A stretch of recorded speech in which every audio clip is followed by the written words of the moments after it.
everyone. It's 5 o'clock and it's Friday, and I'm excited again to be on Supreme Leverage this week. My name is Olubukola Adewoye, and I'm the CEO of Supreme Education Foundation School. And so, like I say, every Friday, it's always interesting on Supreme Leverage. If you've missed past editions, subscribe to our YouTube channel, follow us on Facebook, and make sure that you're catching up on any episodes that you missed because it's all been a wow experience on Supreme Leverage. So this week we are discussing on emotional intelligence, and there is so much. I'm particularly excited this evening to be talking about because there's so much of emotional intelligence that we all need to know about. So like I always tell you every week, make sure you have a notepad beside you. You have your pen to take down lots of notes. We are live. Send in your questions, your contribution to this because we all need to be emotionally intelligent. But before we dive in like we do every week, let's go back to the studio with our very darling, passionate Mrs. Adesoya for the news. Mrs. Adesoya, over to you, please. Thank you, Mrs. Adewoye. And this is Supreme News. And here's the news across Nigeria. Supreme School resumes. Supreme Education Foundation School is one of the leading schools where you can get the best learning experience. We create unique learning spaces for our children, and our philosophy is to provide learning at its peak with skilled and passionate educators. Join us today and you will be glad you did. Federal government unveils new national policy on science, technology, education. The federal government unveiled a new national policy on science and technology education. The Minister of Education, Malam Adamu, who unveils the policy, said the development was aimed at enhancing skills in science and technology among students. He said the initiative addresses the challenges facing the delivery of quality science and technical education in Nigeria. TRCN to start weeding out 2 million unqualified teachers. The Teachers Registration Council of Nigeria will soon begin to clamp down on unqualified teachers in public and private schools nationwide. The Registrar and Chief Executive of the Council, Professor Josiah Ajiboye, said with plans to fully reopen schools across the country, the Council was set to swing into action by visiting schools to ascertain their level of compliance with the TRCN Act. Mr. Ajiboye noted that the move had become necessary following the continued determination of the Council to maintain a high standard of education in the country. Facebook's new office in Lagos to create possibilities across African technology. Social media platform Facebook has announced plans to open another office in Lagos as part of its commitment to ongoing investments in Africa. It explains that the planned office is aimed at supporting the entire sub-Saharan African region, and it is expected to become operational in 2021.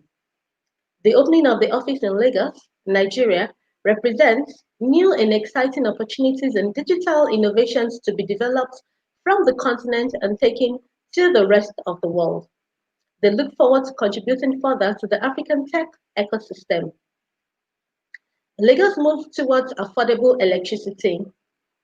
Lagos State government may have taken a step to affordable electricity, and this begins with its partnership with Eco Innovation Center on Smart Meter Initiative. The state, through its Ministry of Energy and Mineral Resources, recently collaborated with Eco Innovation Center to improve access to reliable and affordable smart meters for the residents of Lagos. In July, the state launched a program tagged Lagos Smart Meter Hackathon 2020, which challenged bright local talents to design and produce affordable smart electricity meters to help tackle the over 60% of Lagosians estimated to be unmetered due to unavailability and the high cost of meter acquisition in the country. Lagos State Governor seeks monthly payment of house rent for residents. The Lagos State Governor has called on stakeholders in the real estate sector to work out modalities for residents to pay house rent on monthly basis instead of yearly. Lagos State Governor Mr. Babajide Sanwo-Olu made the call on Thursday in Lekki during the policy roundtable dialogue with key stakeholders in the real estate sector. He called for synergy between the state government and stakeholders in the real estate sector to address issues of housing deficit and reduce rents in the state. The governor said this will help to make life easier for Lagosians. And this is the world news. United Nations forging ahead at 75. And where will the world be without the United Nations? The world would have been a much poorer place if we didn't have the benefit of moderating effects of this noble global organization. The United Nations marked its 75th anniversary on Monday, and it stated that the importance of cooperation cannot be overemphasized in view of the immediate challenges that confront the world. The United Nations also needs to beef up more efforts to ensure that the elections in the developing countries produce the will of the people and result in better governance. And I'll leave you with the quote for the day. You cannot undo the moves you've made, but you can make the next step better. I am Oluwakemi Adesanya, and over to you, Mrs. Adeoye. Oh, definitely. You can't definitely on change the moves that you make. You can only make things better. You can't definitely make things better. I'm just really concerned about the issue of the tenancy and the rent. Do you think that we can swing the monthly rent in Nigeria at this rate? Do you think that is possible? And would that not bring in a lot of pressure on the citizens? What is your take on it? What do you think?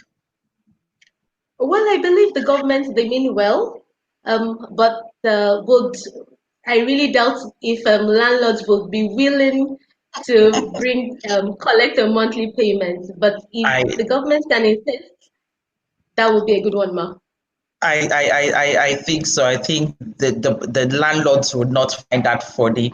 I also think because the issue of job security and all of that, it kind of puts the citizens on a lot of pressure. You have to think about it might be cheaper, but then the consequences might be when you pay for the year, you don't have to think about it until the following year. But then when you have to think about it every month, well, I pray God help us and God helps the government at every point in time to make all the right decisions.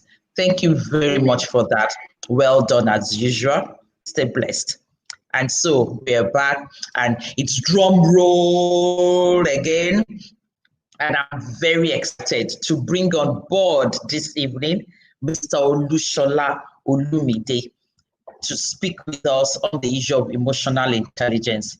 He is an individual with many parts. He's a social worker, he's a teacher, he's a public speaker, he's a finance personnel, a youth coach, an author who employs diverse endowments to create positive and enduring impacts in the lives of individuals, schools, organizations, religious groups, and communities. Now, you can all see that he is into so many things. Why do you think this is possible? Is it emotional intelligence or is it IQ? We have to know the difference between the EQ and the IQ today. So which of the intelligence is coming to play now? Because his eyes are into so many things. He's an astute speaker, a resource person, certified behavioral control specialist, an emotional therapist, a life coach. He has done this for almost 2 decades and is inspired by thousands of individuals in CBOs, in NGOs, in educational settings. His unique and his captivating blend of wisdom, encouragement, and enthusiasm having the vision of delivering creative learning initiatives and building species of youths who are mentored to become agents of change. That is so key. Olushola is a member of Emotional Intelligence Training and Research Institute, Texas, USA. He is the lead consultant of Longitude and Latitude International, Lagos. So if people can't really join me in doing this round of applause, I'm doing it. Welcome to Thank you, ma'am. Thank you. It is my pleasure to be here with you today. And I think I'm highly privileged to be handling something of this stuff, especially at such a time like this in the world. Well, before I delve deep into what we have today, having to do many things, maybe it's born out of my philosophy as a person. And I usually tell people wherever I go, infrastructural development probably is government's mandate. Intellectual development is our personal mandate. Nobody will do that for you. Yes, we can blame the government for not providing infrastructure, but if you don't develop intellectually, you can't blame anybody. So intellectual development is our mandate. I like that. It's our mandate. So that's my philosophy, and I know that learning continues. We keep learning, and when we know better, we're able to do better. Wow.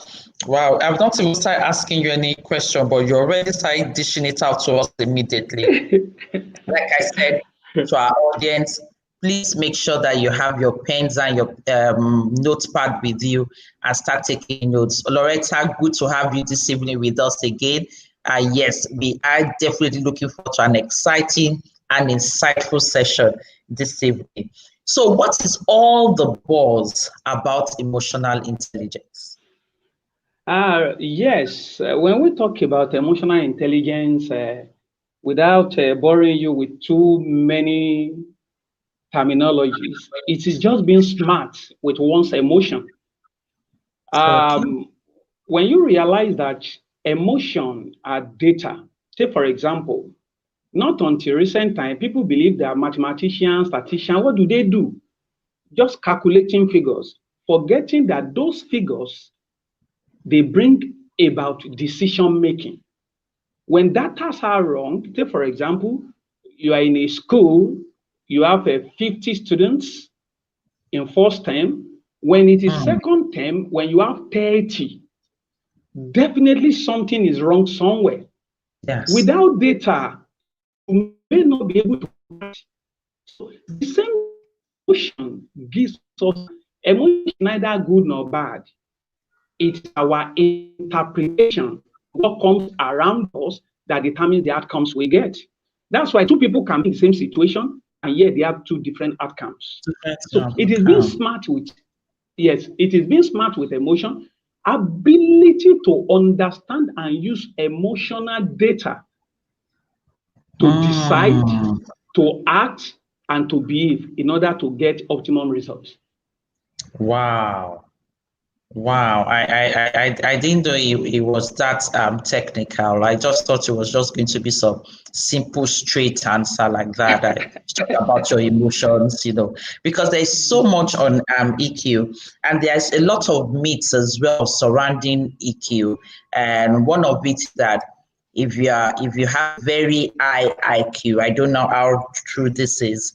There is this tendency of you being very low with your EQ. How true is that? That it's very difficult to have a balance of both. Well, I will say that is not true. Like you said, it's a myth. Yes. When we even talk about somebody having IQ, let's look at it this way. An accomplishment in life is a product of effort and talent. It's not everybody with high IQ that are successful in the world today. There are people with high IQ, but for one reason or the other, lack of clarity, environmental factor, they couldn't get to where they need to get to. So the same thing when you come to EQ, it is learnable skill, a learnable skill. So it is possible to combine both. Yes, EQ garnishes our IQ. It's like your talent makes you to stand up, your character can make you to sit down. So the best or the most intelligent student or a man or woman can be poor managers of their behaviors and attitude. So what they get with their potentials, it minuses because of lack of character, behavior, self-management, self-awareness, and anywhere we get to in life, no one is an island. You need people. Definitely. I normally tell people this way. Human being has two major problems. Number one is ignorance. Number two is arrogance. Ooh. Hello? That is the two major problems every human being has. Now, IQ takes care of ignorance. EQ takes care of arrogance. Ooh, I love that. Wow. So when you have intelligence, probably you're able to cure ignorance. When you lack EQ, arrogance, even God detests. In fact, anywhere people smell arrogance, I think people with ignorance can easily be helped. But people with arrogance, yes, very true, very true. When you are ignorant, you can easily get help. Yes, very but true. But when you are arrogant, people will almost not touch you with a 1,000-mile pole. Oh, very true. But we can combine the two. Somebody with high IQ can as well have high EQ. They are not mutually exclusive. Okay. Yes. Wow. I'm glad, and there are some people that have sent the link to be watching, because we actually had this argument about IQ. So and I think the myth came from the issues with geniuses that are very intellectually sound, and the way they are not able to relate with people very well because they are thinking figures. And it's also believed that sometimes their IQ is very high because they are sometimes on the spectrum, slightly autistic or so. And so they are not able to relate emotionally well with people. They're so intelligent, they can't even understand, why can't you think about that? So they have the issues with common sense, not being so common, having issues with uncommon sense. And you understand what I mean? Putting the parameter. I do, man. Now, maybe it works in time past, not in the 21st century. Yes, because as it were, it's one thing to be intelligent, it's another thing to have opportunity. Yes, and we all need one another in life to get wherever we are going to. And don't forget also, man, and our audience, of what use is somebody who is intelligent but is isolated? How does he even contribute to people? And that is why, for me, it is a call that I want to see this emotional intelligence thing being enshrined in our curriculum in Nigeria. Okay. Yes, that is my drive. That is my goal. I go to school, I train teachers, I train people who are caregivers. The reason is this: for those of us who went to public school, 8 out of every 10 child suffer one form of abuse or the other from teachers. Not because the teacher wanted to abuse us, because they didn't know better. From primary to tertiary, at one point or the other in life, you will see a teacher who bullies the child, who treats the child as if the child is not human. And I also tell educators, it is one thing to have capacity to learn, it's another thing to be willing to learn. They are two different things. Very true. Very true. How do we bridge that? Thank you very much. And emotional intelligence comes in, man. If a teacher or educator refuses to bond with a child, there is a psychological aspect to everything we do in life. Have you discovered that whether you are in school, you are in church, when you feel accepted in an environment, you are likely going to return back to that place? Very true. And that is why somebody who doesn't feel accepted in a religious home, but feel accepted at a T-junction where they are smoking marijuana, will be tended to go to the junction. It is the psychology of human that is about. It is not all about witches and wizards. Yes, so there is a psychological aspect to human life, and that is why whatever we do, the aspect of emotional intelligence have to come in, so that yes, because as human beings we are social beings. Very true. Yes, so emotional intelligence is key. Whichever way we look at it, it comes back to the issue of emotional intelligence. Wow, that is enlightening. So how does our emotions, how does it drive our behavior? How do we control it to become emotionally intelligent? Thank you very much. It's like ABC. Our action is our list of our behavior. Our behavior has consequential outcomes. When a child is born, that child is as blank as anything. But that child begins to pick from environment, verbal, non-verbal communication, the norms, the rules, the beliefs in the environment. The child begins to grow up with that. And it is what you see. A child, they mimic a lot and they emulate. Without even finding out why those things are being done, they see it being done in society, they pick it up. Our behavior is a function of what we have seen, what we have learned over time. It's a function of our belief system. That's true. Yeah. So, and when we talk about behavior, it's not in isolation. Something triggers behavior at every point in time. Whether verbal or non-verbal communication, it reflects our state of mind and what we are passing through at a material time. If somebody recklessly drives across your way on the road, you're not going to be smiling and say, hey, hello, well done. It is not in consonant with what that person has done. Yes. So that thing is an information. We cannot but react or respond, but how appropriately we react or respond is what emotional intelligence teaches. Okay. So how do we control that reaction? Because like you just said, somebody drives across and then the normal reaction is, are you mad? Can't you see me? That's the normal reaction. So how do you then control it to give the appropriate, okay?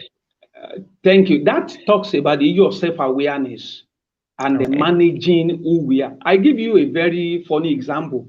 I was in a public transport years back, and because I'm a tall person, and we're entering this 18-seater bus, normally for me, there are places I don't sit in the commercial buses because of my height. It's not going to be convenient for me, nor the person beside me. So as I enter, because we were rushing, the woman who followed me wouldn't even find out why I wasn't moving inward properly. She just slapped me at the back. Yes, and I know this is Lagos. A lot of people have mental health issue in Lagos. I'm aware of that. And as a trainer, I'm able to, which I'm also recommending, you are able to define your state of mind at that material hour. That is what we call a stop-gap strategy. It's a strategy for controlling anger in cognitive behavioral therapy. Before you act, will you allow the passage of time to intertwine between you and your reaction? Okay. So as I looked at the woman, I didn't even say anything. I just pointed her to my leg. Then she realized I'm a tall person. she felt so embarrassed, she started begging me. I've been able to solve my problem and solve her problem. It didn't lead to fracas. Yes. So that is why at every point, no matter what anybody does or did not do, pause, think. And at times, what we see may not always be the reality. Yeah, that's true. So you need to find out, we must get the full gist. You know, after that story, they end up giving us our responses. Find out why. After you have had the person out, you are in a better position to decide on what to do about that person. Because if you don't have the old gist, you just take decision. The person too becomes irrational. And at the end of the day, by the time you get to know what things, we apologize, the damage, ability to be patient, your emotion, manage it, then be able to be better. So really, I mean, this is interesting, and I like the way you're explaining things. So you're actually talking on a lot of topics, on things I want to ask more about. But I know there are lots of parents watching us at the moment. Educators are watching us at the moment. So I will start putting on the art of the parent. How can I train my child to be emotionally intelligent? What do I look out for? What do I instill? What do I do? Putting on the heart of a parent. Now. Thank you very much. It starts like this.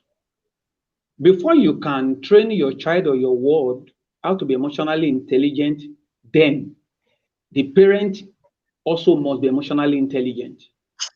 Okay, you can't give what you don't have.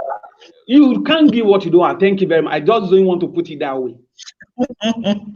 You mirror. See, responsibility.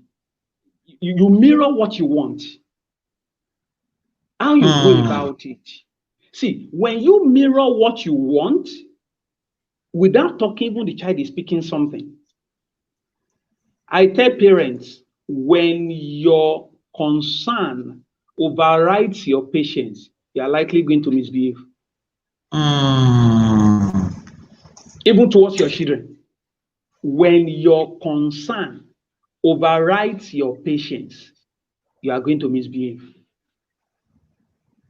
So, number one thing is for the parents to be emotionally intelligent. As I said earlier on, it's a learnable skill. Information is key in our age. There are things people have done in time past that they wish they never did.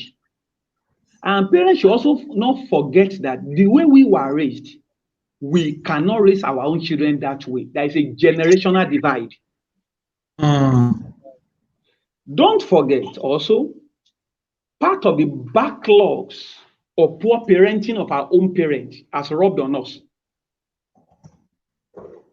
So the first thing, the first thing to do is to put up the clothes you wore from your parent, going by their parental style. Each succeeding generation appears to be more sophisticated, but each succeeding generation lacks the resilience of the previous generation.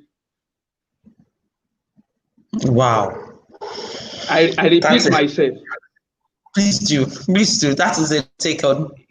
Yes, each succeeding generation is more sophisticated than the previous. That's true. But each succeeding generation lacks the resilience of the previous generation. Woo. Wow. That nails it. Very true. Very. Having that understanding will help every parent to know what to do in handling this generation. I can't imagine a parent telling the child, "Oh, do you know how many kilometers I trekked when I was your age?" I think, well, that's your problem. Yes, who does that in this time and age? Yes. There were things our children know at age 5 or 6. We didn't get to know them when we were 20. Very true. So we want to blend the two. the opportunity those children they have, and the threat that lies within their generation. We have to manage it properly so that we can be the best version of a kind of parenthood. Of parenthood, and getting that balance, striking that balance between both. Yes, between both matters a lot. Considering as well that this age we actually wrap our children in cotton wool, we overprotect them. And yet we expect them to be resilient, we expect them to be tall. No, it doesn't really come that way. Like you have said, the suffering in quote now, the suffering in quote of yesteryears comes as its gains. Yes, and the more reason why every parent needs to be emotionally intelligent in our generation is this. Because the children have not been groomed with that kind of resilience and fortitude to bounce back when it comes to life setback. And whether we like it or not, setback comes in one way or the other. Failure in life doesn't have to be failing an exam. Disappointment is a failure. So we must be able to help our children to recover. Yes, we must. As much as we do all God has endowed us to do to help them, we must let them realize that life is not a linear graph. There are twists, there are bends in life, and things does not always turn out the way we expect. We expect it to. Yes. Wow. Very interesting. So one of my questions is also, can finance be a barrier in being emotionally intelligent? Because in Nigeria, almost everything we tilt towards thinking about the financial aspect of it.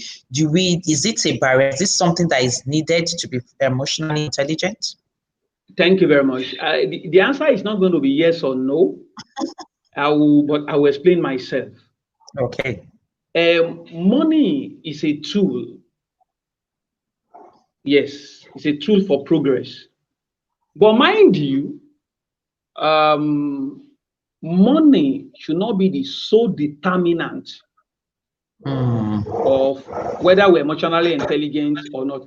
Well, if I am opportune, maybe I should just chip in my own background. Okay. And it is that background that brought me into this field.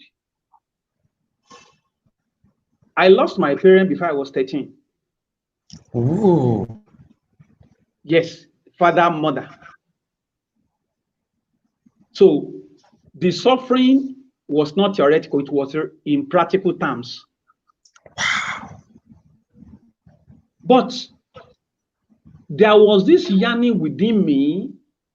I wanted to help those who are younger. I didn't want them to go through what I went through, even though we are not related. Even though we were not related. And like you read in my profile, by the grace of God, I've lost count of thousands of students. I have been mentors. So in fact, one of them that I know just won the Chevening Scholarship. He traveled to London about 2 weeks ago. And I've nurtured the young man from maybe primary school within my circle of influence. I have a number of them, some doing PhD, and people at times wonder, where did you get this thing from? Parents bequeath me with their children and say, see, I dash you this boy or this girl, train her for me. It was as a result of my background. If it were money, then I'm not going to be in this space. So money should not be a determinant. I think seeking knowledge is key. Like the usual saying goes, if you cannot fly, make sure you are running. If you cannot fly, be walking. If you cannot walk, crawl. By all means, keep moving. And if there is a will, there will be a way. There will be a way. And another thing we also need to let people know is that help our children or young people understand their domain of strength. Like Douglas Frederick said, everyone is born a genius, but if you expect a fish to climb a tree, it will leap all the side thinking is stupid. Very true.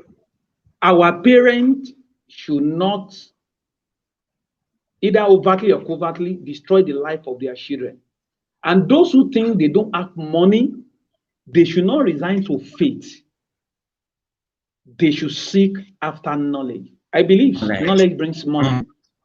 It does. It does. Thank you. It does. Thank I thank you for that. I also believe that the issue of money only comes to play.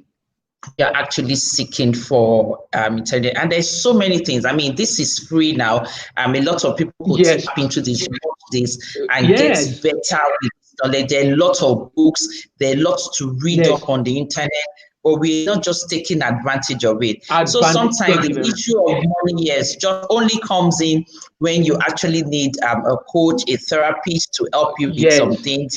Yes, and also actually realizing our strength, like you said, knowing even our domain. Apart from our children, we should also know that, look, this is not my forte. I don't think I'm emotionally sound in this area. Indeed, so I need to talk to someone that is that can help me rationalize this. So for me, I get all jittery when it comes to my kids. I really, probably because I'm in the education industry and I have to deal with hundreds of children. I'm thinking I don't want to get it wrong. So I'm a bit anxious than usual. So I usually have to, for consultation, I have to call to say, look, I'm having this. How do I go about it?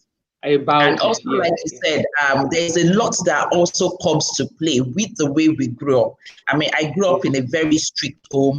My dad was extremely strict. In fact, at the point, I remember that I was always reminding me that as long as I'm still using his surname, I'm still under his rules. I said, as long as you're bearing my name, so I couldn't wait to get married. I said, at least I've dropped the surname back for you. So, and I find out that that is coming to play with the way I'm raising my children. So, for example, my children, my girls had a party and they wanted to go. My normal reaction is no. No, you can't. Especially what time is it starting? 6 in the evening. No, you can't. No. Because I'm beginning to understand that things are not the same the way it used to be. So I called my coach and then I asked and I said, this is the way I feel. There are girls, they're very young, everything. And then he said, take it easy. Call back, ask for this information. Tell them to check on this. You want to call who is the host of the party? From what time to what time? Are they going? Is this going to be allowed? Is there going to be parental supervision? Now, I didn't think of all those questions. All that. No. And you know, and because of that, even before they come to me, before they ask me about any party, they do their homework. Oh, my mom is going to ask about this. Is going to ask questions. Is from what time to what time? Is your mom going to be there? Is your dad going to be there and everything? And then I call those parents as well to say, my girls are going to be there. I need you to watch out for my children. I mean, I don't care about how you want to run this, but I need to be sure that my children are safe. And then the parents will reassure, will tell me, don't worry. And don't worry. Great. Yeah, so, that is when sometimes you need to actually understand your domain. You have to know stress points. So, yes. Talking to you about this. It's a great idea. Yes. And you can't be okay, man. Go ahead, man. You are going to say something. You can't be. As I said, you can also not be in the midst of many counselors, and you are stranded. And you're stranded. No, very true. It's not. But not too many parents have your own kind of orientation. But some of them, they will complain. I've met few. Like I met a woman. The first one was living for Canada. Even before I met the boy, the mother has spoken about me. I said, no, if you meet so and so, you're going to like him. No, he's so lovable and all that. So he has prepared the boy's mind. And a day to his journey, he wanted to go for his undergraduate studies. She paid. I visited the house, sat down with the boy. We needed to rub minds. We spoke at length. What traveling overseas entails. Your parents are not going to be there and all that. The one beautiful thing about children is this. When they like your face, they seem to obey you. Very true. Once they like you, they will obey you. And that is where the issue of mentoring, counseling is very, very comes crucial. to play. Thank you. Okay. Yes. Yeah. What about the role of faith? What role does it have to play in emotional intelligence? Yes. So we are Christians, redeemed, I'm MFM, I'm a Muslim. Does it have a huge role it plays in emotional intelligence? It does. However, knowledge is not mango that can be plucked on the tree. Seeking knowledge is very, very crucial. Are you there, ma'am? Yes, I am. Hello? I am very, okay. Yeah, very much. Yes, I said faith plays its part. However, knowledge is not like mango we pluck on the tree. There are people who are enshrined in one faith or the other, but because they lack knowledge, there is no clarity. Look at the example you gave. A typical faith-based mom will say no, the children are not going to any party. To worsen the matter, the children will not even be given opportunity to hear their view. They will not do consultation, even though they've taken a decision which to them is the best. But it's going to bring rebellion in the children. Yes. I tell parents, once your children are becoming 12, 13, matter that concerns their life are to be deliberated upon. Don't force decision down their throat. And for those I consult for, and at times, some of the parents, I remember a parent talking to the daughter, she felt, is it me she's talking to like that? I look at the mother, I said, by the way, did we call you into our conversation? Hello? I told her, we didn't call you into this conversation, madam. Leave me and the girl alone. Alone. I have learned over time, dishing out instructions may not always work. Why don't you bond with the child first? And reason out together. I'm telling you, some of the decisions the boy or the girl are taking in time past, he or she will bring it back to the table to come and apologize the way I reacted to it the other time. I said, it is because you didn't know better. But as we grow in friendship, the bonding increases, then the level of obedience also increases. We should maybe think about God. God is about the most emotionally intelligent being. Very, yes. And despite the fact that he knows everything, he still talks about, come, let us reason together. Let us reason together. That is God. So it is good where one religion or the other, it has its role, it plays its part, but at the same time, the parents should not forget that they are wearing a garment they brought up from childhood, which may not necessarily contradict their faith, but does not work in the 21st century parenting. Very true. So very true. Yes. Faith has its place, knowledge has its place. Knowledge has its place. And we should be careful so that we are not marrying both together. And or we don't even know where the clear pattern. And that is why, yes, I think that is one of the reasons why at a point we have this saying or this belief that, oh, it is pastors' children that are most rebellious. I think it's because of the pressure that has been put on them. The expectations are so high, and they've been denied being children, being children. They have to go so fast, and then they just rebel totally. Yes.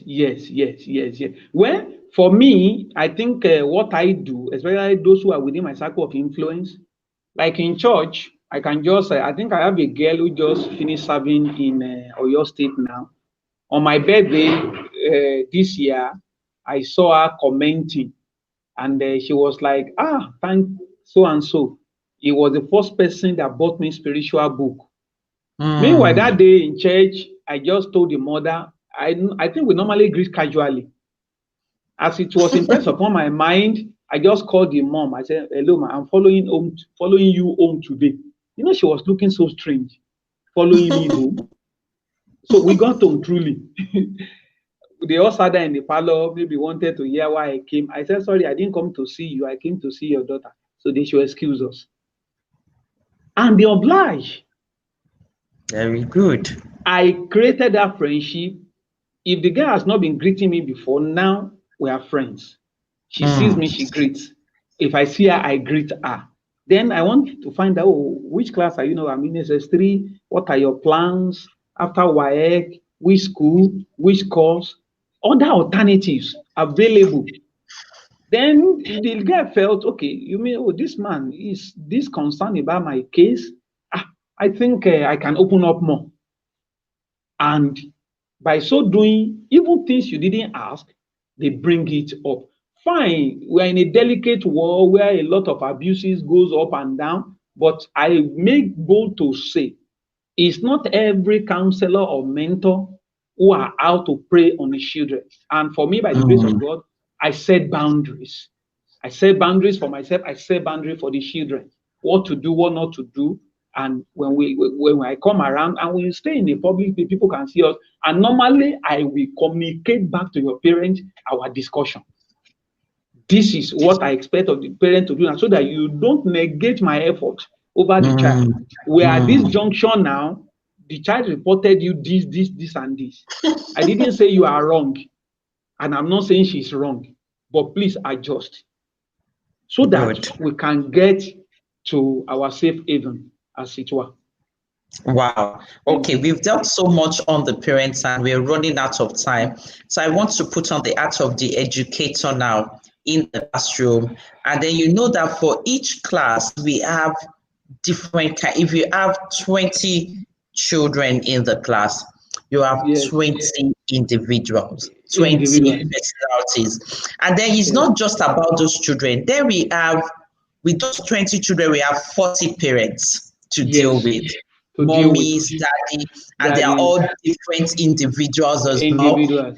Different expectations. They usually, one of the issues I have as well is the fact that parents have a particular expectation from their child, because you know that those children are also emotionally intelligent. They are very good at playing up to each phase very well. So the parents see a particular side of the child, the class teacher sees another side of that child, and then you find parents that say, that is not my child. She will never, or he will never do that. I am sure, and everything. And so as an educator, we are pulled back and forth with the parents, with what the child needs. I mean, in the UK, it's easier because we only have to play to what the child needs, and we are very firm and strict about it. This is what your child. It's about the child. It's not about you. So this is what your child needs, and if you don't respect me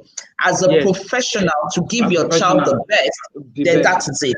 But here you have to. There's so much with parenting being taught back and forth. How, as an educator, how do we handle this? Oh, thank you very much, Ma. The question you have brought up now, if not for want of time, the next 1 hour, I can be doing justice to it. I will start like this. Before I come back to the educators, the parents, they go to the hospital, they don't argue with doctors. Very true. Even if the prescription is wrong, they take it. The man is seen as a professional. And I tell educators, be on top of your game. I remember about 20, 21 years ago, I was to take a particular family home lesson. And I told them, this is my worth. The parents, they were like, that much? In my mind, I was thinking, if it was easy to teach your children, why are you not teaching them yourself? Right from the word go, I knew what I wanted. It is in our generation, teachers or educators are not proud about their profession. And that is what is rubbing on us. Our professional confidence is being battered. And that is why somebody, even there are parents, when you are in an eyebrow environment, we see more terrible things in rural areas. Parent who has not even been to the four wall of it is coming to come and tongue lash educators. It shouldn't be. It is abnormal. All the same, I will encourage educators to be on top of their game. Be the best version of yourself. Let's do it this way. For every problem, there are two things: identification, then intervention. If you cannot identify the problem, you are part of the problem. Like that. If we realize that educators' duty are very crucial, I tell people, if a doctor prescribes wrongly, it can lead to loss of life. They say yes. How many people will die? They said one person. If a teacher fails in his duty and destroys the life of a child, the multiplier effect only God can tell. I'm telling you. But people don't see it that way. And there are problems. Medical science is a great field. But there are ailments medicine cannot cure. A good example is low self-esteem. Which drug do you prescribe? And yet, it has debilitating effect on the victim. Teachers should step up their game. Read, and read. Like I said when we started, infrastructure, problem of government, intellectual, our problem. Educators should step up their game, and if possible, peculiarity of each child. After writing it down, we should try and engage parents. If I'm custodian of your child for so number of hours and 5 days in a week, I notice this, I notice this, I notice this, I notice. Then parents also should be magnanimous enough to open up. Don't confuse the educators. Tell us what you guys are not doing right at home that is affecting the child in school. But if you don't want to be seen as such, but we are seeing a different picture only for you in order to save your face, you are giving us another information. You are going to confuse the educator. So educators should be on top of their game, give their best, and you have superior, the school administrator, the proprietress, tell them your observation. They will be able to engage the parent at that level. There is a level educator may not be able to engage the parents. But school administrators, school owners will be able to engage them at that level. And when educators, if there's anything they've done wrong, of course, the school authority should not mince or call them and tell them, see, this is the effect of this, and this you have done. We wouldn't accept that. But if you're on top of your game, you are giving your best, we should support our educators. Not that a parent will just walk into the school, begin to tongue lash and say, threatening, if you don't do this, if you don't do that, I will take away my child. They don't go to hospital to do that. Very true. They don't go to the law court and go and be making noise. They accept the judgment. They accept the judgment. So why do that to our educators? And when the educators are self-confident with shoulder high, I can tell you, the level of confidence at times, it drags the parent. When you hear what is coming out of the educators, even though you are coming with a head load of fire, you will pour water on it yourself and make sure the water is gone down. Then you talk courteously to the educators. This is fantastic. Thank you so much for all of this.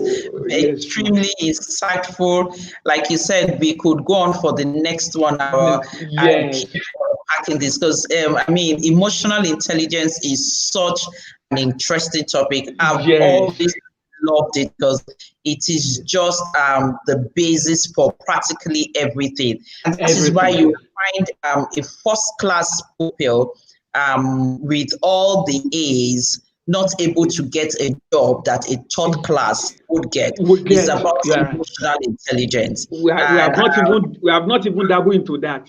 Yes. I mean, go for interviews, the difference, an emotional intelligent person goes in and says, I like your tie, I like your hair, you look really bright. And already weakened all their defenses before the interview itself comes up. So it's really different when a child is really emotionally intelligent. And it's one of the things we worked so hard at doing at Supreme. Raising the confidence of our children. They're able to ask questions. So, for example, we resumed on Monday, and we resumed in phases. So our year 7 and our year 12s resumed first on Monday, and when they came in, we wanted them, the year 12s, to look around, to look at what we've put in place, to troubleshoot what we've done, what could we do better, where are the gaps in what we've done. Our prefects were able to take charge to say, oh, this is very good, we've done well, they don't think this will work and everything, and just raising their level of confidence. Yes. And making it participatory. Yes, and also understanding that the adults don't know it all. So they are a part of the system, and they are valuable as well. And at the same time, they are thinking through things and wobbling, thinking, is this right? Is this wrong? That is the same thing we are doing. I mean, it's interesting. It's a wonderful evening. And unfortunately, we're coming to the end of this. We would like to see more of you to work with us as well, to work with our teachers. And I will be glad. So all our agencies, Okozi, Mr. Fakwade, Clementina, thank you so much for joining us every week. It's been another interesting evening. I remain your host, Olubukola Adewuyi. See you next Friday at 5 o'clock on Supreme Leverage. Well done. See you all. Bye. Till next week.